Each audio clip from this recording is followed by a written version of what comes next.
ഞാൻ വളരെ വിഷമകരമായ ഒരു വീഡിയോ ആണ് ചെയ്യുന്നത്. എലിസബത്ത് എല്ലാവർക്കും അറിയാം.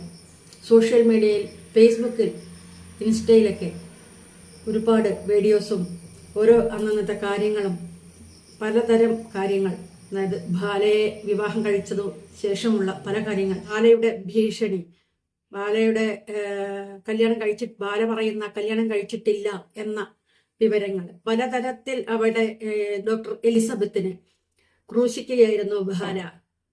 അതുമാത്രമല്ല, അദ്ദേഹം കരൾ രോഗിയായി കിടന്നപ്പോൾ അയാളുടെ തീട്ടവും മൂത്രവും വരെ എടുക്കാനുണ്ടായിരുന്നത് ഡോക്ടർ എലിസബത്ത് ആയിരുന്നു.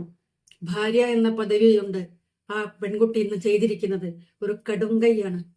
ആത്മഹത്യക്ക് ശ്രമിച്ചു. വിശ്വസിക്കാൻ ഒരുപാട് പ്രയാസമായിരുന്നു ആ ന്യൂസ് കണ്ടപ്പോൾ. ഫേസ്ബുക്കിൽ ഇട്ടിട്ടുണ്ട്. ഫേസ്ബുക്കിൽ എലിസബത്ത് പങ്കുവെച്ച ഒരു വീഡിയോ ആണ്. എലിസബത്ത് ആത്മഹത്യക്ക് ശ്രമിച്ചപ്പോൾ ഹോസ്പിറ്റലിൽ വെച്ചാണ് വീഡിയോ ചെയ്തിരിക്കുന്നത്. അവരുടെ അനുവാദത്തോടെ ആയിരിക്കുമല്ലോ. അവൾ പറയുന്നുണ്ട്, അവൾക്ക് എന്തെങ്കിലും സംഭവിച്ചാൽ അതിന്റെ കാരണം അദ്ദേഹം മാത്രമാണെന്ന്. വളരെ വിഷമം തോന്നി എലിസബത്ത്.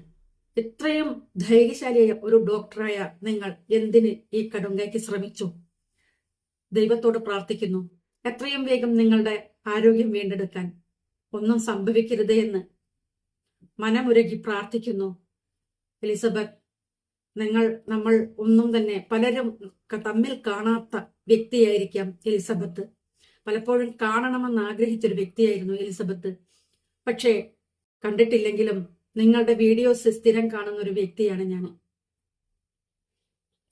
നിങ്ങളുടെയും ബാല നിങ്ങൾക്കെതിരെ പറയുന്ന കാര്യങ്ങളും പലതും കേട്ടിട്ടുണ്ട്. ഒരുപാട് വിഷമവും ഒരുപാട് സങ്കടപ്പെട്ടിട്ടുണ്ട്.